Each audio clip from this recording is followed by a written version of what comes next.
کہ اگر عمران خان کو نواز شریف صاحب کی ڈیمانڈ یہ ہے نا کہ عمران خان سے ہمیں چھٹکارا دلایا جائے، اگر خدا نہ خواستہ عمران خان کو کچھ ہوتا ہے تو پاکستان کی اسٹیبلشمنٹ بے یار و مددگار ہو جائے گی۔ وجہ یہ ہے کہ وہ عمران خان کا ڈراوا دے کے ہی تو سارے سیاستدانوں کو انہوں نے کنٹرول کیا ہوا ہے۔ یعنی عمران خان صاحب کو جیل میں رکھ کے عمران خان صاحب کا ڈراوا دے کر پاکستان کی ملٹری اسٹیبلشمنٹ نے پاکستان کے بڑے بڑے سیاسی خاندانوں کو کنٹرول کیا ہوا ہے، جس میں شریف خاندان ہے، زرداری خاندان ہے، مولانا فضل الرحمان کا خاندان ہے۔ یہ سارے جو کنٹرول ہوئے یہ عمران خان کے خوف سے ہوئے ہیں، اور عمران خان کے لیے سب سے بڑا پرابلم ان کی مقبولیت بنتی جا رہی ہے۔ وہ مقبولیت اتنی زیادہ ہے کہ یہ سارے لوگ میدان میں عمران خان کا مقابلہ کر نہیں سکتے، اور فوج یا ملٹری اسٹیبلشمنٹ وہ بڑے آرام سے اس کو بطور ہتھیار استعمال کرتی ہے کہ پھر عمران خان باہر آ جائے گا تو پھر آپ جانے اور عمران خان جانے۔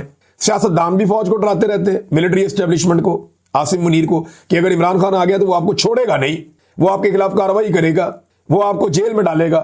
اب یہ استثنا جو ہے یہ اسی خوف کی وجہ سے ہے نا، ورنہ کوئی پاگل تو نہیں ہے کوئی بندہ لے کے استثنا پھرنا شروع ہو جائے اور اپنی بےزتی بھی کروا لے۔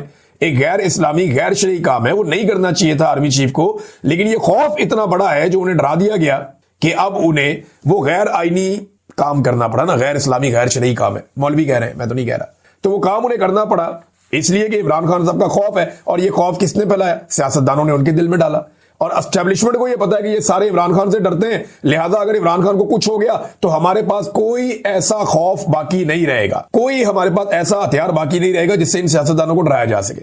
اب میں یہ نہیں کہہ رہا کہ عمران خان کو استعمال کرے گی ملٹری اسٹیبلشمنٹ، اگر ملٹری اسٹیبلشمنٹ عدلیہ پہ دباؤ ڈالنا بند کر دے تو عمران خان صاحب ایک ہفتے میں باہر آ جائیں گے، جیسے ہی عمران خان صاحب باہر آئیں گے ان سب کا بٹھا بیٹھ جائے گا، یہ سارے جانتے ہیں۔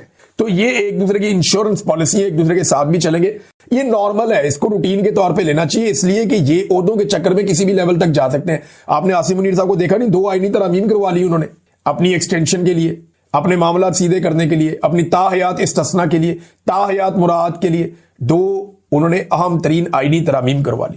تو یہ طریقہ کار ہوتا ہے، یعنی ان کو اقتدار پسند ہے اور یہ اقتدار کی خاطر کسی بھی لیول تک جا سکتے ہیں۔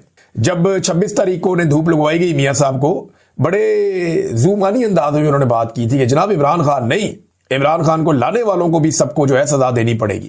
اب نواز شریف صاحب چاہتے ہیں نشان عبرت بنانا، کون لوگ ہیں؟ یعنی یہ الزام کس پہ لگاتے رہے؟ ماضی میں یہ الزام جنرل فیض پہ اور جنرل باجوہ پہ لگتا رہا ہے، دیگر کچھ اور جرنیل ہیں ان پہ بھی لگتا رہا ہے، کچھ ججوں کے اوپر بھی یہ الزام لگتا رہا ہے، لیکن معاملہ یہ ہے کہ وہ جو ججز ہیں وہ تو نہ 3 میں نہ 13 میں، نہ ان کے پاس کوئی اختیارات ہیں۔ اب وہ معاملہ کہاں جائے گا میں آپ کو بتاتا ہوں، لیکن نواز شریف صاحب کی ڈیمانڈ ایکچولی کیا ہے، جو مین ڈیمانڈ ہے جہاں آ کے وہ پھنس گئے ہیں۔ نواز شریف صاحب کی جو مین ایکچوئل ڈیمانڈ ہے وہ یہ ہے کہ عمران خان صاحب سے ہمیں چھٹکارا دلایا جائے۔ اب میں زیادہ سخت الفاظ بولنا نہیں چاہتا، پاکستان میں پرابلم ہو جائے گی اور بہت سارے سننے والوں کو بھی پرابلم ہو جائے گی کہ جناب یہ کیا آپ بات کر رہے ہیں۔ تو نواز شریف صاحب ایسے ہی ہیں۔ نواز شریف صاحب کی اگر آپ نے 26 نومبر کی گفتگو سنی ہو تو آپ کو آئیڈیا ہو جانا چاہیے کہ جمہوریت سے، انسانیت سے، اخلاقیات سے، اقدار سے میاں نواز شریف صاحب کا یا ان کی سیاست کا کوئی تعلق نہیں ہے۔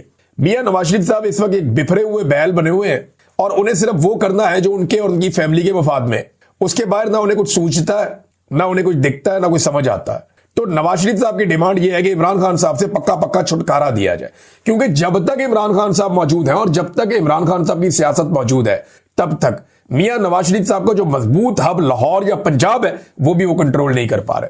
سارا کچھ کر کے انہوں نے دیکھ لیا، ساری ایکسرسائز کر لی، عمران خان کی مقبولیت کا ہی مقابلہ نہیں کر پا رہے۔ اب نواز شریف کو چاہیے عمران خان سے چھٹکارا، اور یہ میں بڑے لمبے عرصے سے آپ کو بتا رہا ہوں۔ تو کیا اسٹیبلشمنٹ یہ کر سکتی ہے؟ ذرا اس پہ پہلے تھوڑی سی بات کر لیتے ہیں۔ نواز شریف صاحب نا بہت بری طرح پھنسے ہوئے ہیں، دیکھیں جن پر نواز شریف صاحب نے الزام لگایا نا کہ یہ عمران خان کو لائے، یہ وہی لوگ ہیں جو نواز شریف صاحب کو بیرون ملک بھگانے میں اور واپس اقتدار لانے میں بھی ملوث ہیں۔ جن ججوں پر میاں صاحب الزام لگاتے ہیں وہی ججز نواز شریف صاحب کو بیرون ملک بھی بھجواتے ہیں اور پھر میاں نواز شریف صاحب کو باہر رکھنے کے لیے سہولت کاری بھی کرتے رہتے ہیں، یعنی 4 ہفتے کا کہہ کر بھجواتے ہیں اور میاں صاحب واپس ہی نہیں آتے، ٹائم گزرتا رہتا ہے اور 4 سال گزر جاتے ہیں اور وہی جج صاحبان جن پہ نواز شریف صاحب کو شکوہ ہے وہ نواز شریف صاحب کی سہولت کاری کرتے رہتے ہیں۔ جس باجوہ اور فیض کو نواز شریف صاحب برا کہتے ہیں، اب انہوں نے کافی حد تک شریف خاندان کی مدد کی ہے، پورے خاندان کی مدد کی ہے۔ اب یعنی آپ اندازہ کریں نا کہ جنرل فیض حمید نے باقاعدہ شریف خاندان کے بندوں کو اطلاعات دی کہ جناب آپ پکڑے جائیں گے، آپ کے خلاف کیس بن گیا، یہ ہو رہا ہے، وہ ہو رہا ہے، ٹکٹ پکڑے، اب نکلیں پاکستان سے۔ کئی لوگوں کی جنرل فیض حمید نے بہت مدد کی تھی، یہ اب ڈھکی چکی بات نہیں ہے، بہت سارے جرنلسٹ اور بہت سارے سورسز یہ باتیں بتا چکے ہیں۔ اور فیض حمید کے شریف خاندان کے ساتھ بھی تعلقات تھے, عمران خان کے ساتھ بھی تعلقات تھے, یہ ہر جگہ کھیلتے تھے جیسے ایک جرنیل کا طریقہ کار ہوتا ہے. پھر جنرل باجوہ کے اوپر یہ الزامات لگاتے ہیں, تو جنرل باجوہ کے دور میں اگر نواز شریف صاحب الیکشن ہارے تو نواز شریف صاحب کو باہر نکالنے میں بھی اسی دور میں مدد ملی. پھر عمران خان صاحب کو نکال کر رجیم چینج آپریشن بھی جنرل باجوہ کے دور میں ہوا. تو اگر آپ جنرل باجوہ کو ایک جرم میں پکڑیں گے تو دوسرا بھی پتا چلے گا. نواز شریف صاحب بڑی بری طرح ایکسپوز ہو جائیں گے, سارے حقائق سامنے آ جائیں گے کہ کس طرح آج نواز شریف اقتدار میں ہے, کیسے نواز شریف ڈیل کر کے پاکستان سے باہر گیا, کس طریقے سے نواز شریف صاحب اس وقت اقتدار کے اندر جھولے لے رہے ہیں اور انجوائے کر رہے ہیں. تو میاں صاحب پھنس گئے بہت بری طرح. لیکن خواہش ان کی یہ کہ کم سے کم اور کچھ نہیں دیتے تو عمران خان سے مجھے چھٹکارا دلوا دیں. رولا پڑا ہوا ہے پاکستان میں نوٹیفیکیشن کا کہ عاصم منیر کا نوٹیفیکیشن نہیں ہوا ابھی تک, تو جناب اب اس وقت کوئی آرمی چیف نہیں ہے.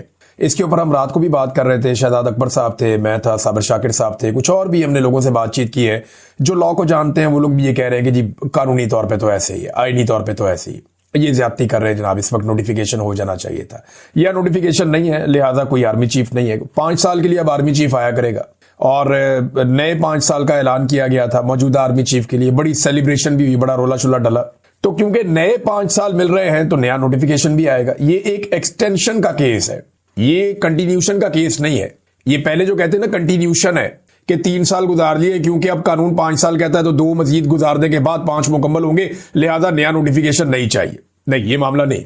یہ نئے 5 سال کا معاملہ ہے 2025 سے 2030 تک. تو جب نئے 5 سال آئیں گے تو نیا نوٹیفیکیشن بھی آئے گا. اس سے پہلے والا جو نوٹیفیکیشن ہے وہ 3 سال کے لیے ہوا کہ آرمی چیف 3 سال تک اس ملک کا آرمی چیف رہے گا. اب اسے ایک نیا نوٹیفیکیشن چاہیے کیونکہ ایک ایکسٹینشن اپنے عہدے کے اندر آرمی چیف لے رہا ہے. تو 5 سال کے لیے نیا نوٹیفیکیشن وہ ابھی تک نہیں آیا. تو کیا اس سے کوئی پرابلم ہوگا عاصم منیر کو؟ نہیں ہوگا, بالکل نہیں ہوگا. پرابلم کیوں نہیں ہوگا؟ دیکھیں آپ یہ معاملہ جا کر اٹھائیں گے کہاں پہ. جب جنرل باجوہ کے نوٹیفیکیشن میں کیڑے نکلے تھے اور پرابلم آ گیا تھا کہ جناب یہ جنرل باجوہ کا نوٹیفیکیشن ٹھیک نہیں ہے, معاملہ عدالت میں چلا گیا تھا, تو اس وقت عدالت کا وجود پاکستان میں تھا. تو جب پاکستان میں عدالت کا وجود تھا تو پھر معاملہ عدالت کے اندر چلا گیا. اب تو پاکستان میں عدالت کا وجود ہی نہیں ہے. عدالت کے اندر جو معزز جج صاحبان بیٹھے ہوئے ہیں وہ مکمل طور پہ پاکستان کی ملٹری اسٹیبلشمنٹ کے کنٹرول میں ہے. شاہد خٹک صاحب نے ایک بات بتائی ہے, انہوں نے کہا جی یہ آخری ہفتہ ہے, عمران خان صاحب سے ملاقات نہ کروائی گئی تو ڈائریکشن ہمیں پہلے ہی آ چکی ہے عمران خان صاحب کی, ہم پورے پاکستان میں لاک ڈاؤن کر دیں گے, پاکستان پورا کا پورا بند کر دیں گے, اور اس کا آغاز خیبر پختونخوا سے ہوگا. شاہد خٹک نے کہا مجھے نہیں لگتا اب اس کی ضرورت پڑے گی. وجہ یہ ہے کہ جو ٹائم نکالنا تھا پاکستان کی اسٹیبلشمنٹ نے وہ ٹائم تقریباً نکال لیا گیا, اور ممکن ہے کہ اس ہفتے یا ایک ہفتہ اور ڈال کے عمران خان صاحب کی ملاقاتیں دوبارہ شروع کروا دی جائے.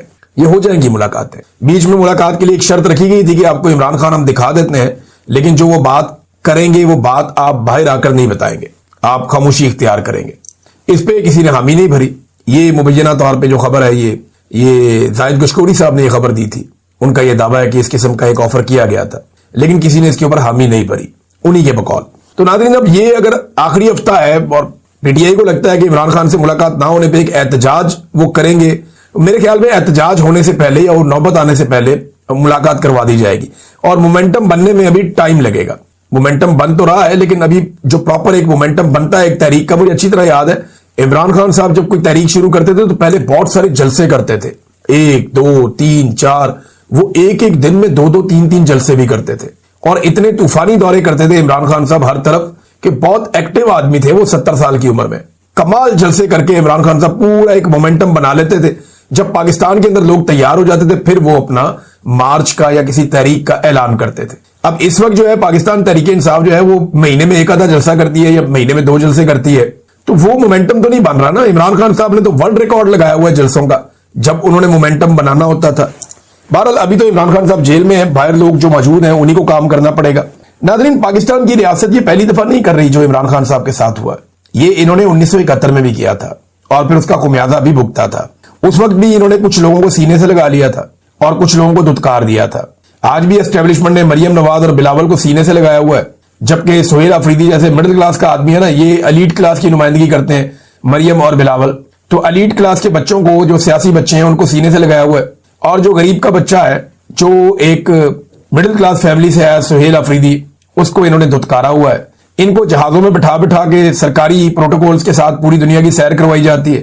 اس کو جناب اپنے لیڈر سے ملنے کے لیے اڈیالہ جیل کے باہر سڑک پہ بیٹھنا پڑتا ہے. وہ یہ بڑا فرق ہے, بہت فرق ہے. اور یہ پاکستان کی اسٹیبلشمنٹ کا ڈالا ہوا گند